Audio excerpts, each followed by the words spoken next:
television that produced one of the most highly respected versions of the Bible story ever made.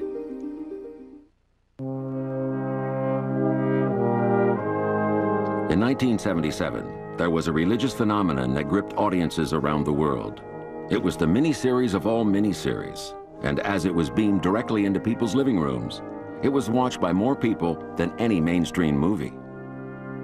Jesus of Nazareth was something that everybody ended up sitting down on a Sunday night to watch, and therefore it became a talking point. Like many of the most important works of religious art, Jesus of Nazareth was commissioned from the very top, when the legendary British TV producer Lew Grade met God's representative on earth. I'd promised Pope Paul that I would make the life of Jesus. After he congratulated me on doing Moses, he said, I hope one day you will do the life of Jesus. And I said, I will. And I just couldn't believe it. I thought, not possible. It's such a big, amazing thing. I just couldn't think he would go on with that. But then, of course, Lew always kept his promise, and I was worried. In keeping with the grand scale of the production, Grade hired legendary opera director Franco Zeffirelli to bring the project to life. He in turn thought of casting both Dustin Hoffman and Al Pacino in the role of Jesus, before a young British actor caught his eye. Because eyes, I always believe strongly, eyes are the main instrument of communication for an actor through the screen.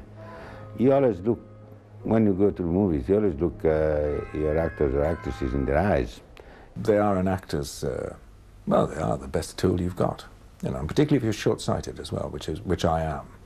So you have your focus for the camera is beyond what you're looking at, which makes it very, very powerful.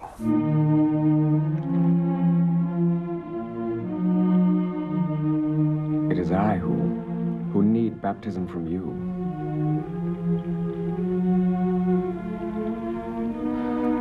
And yet you come to me.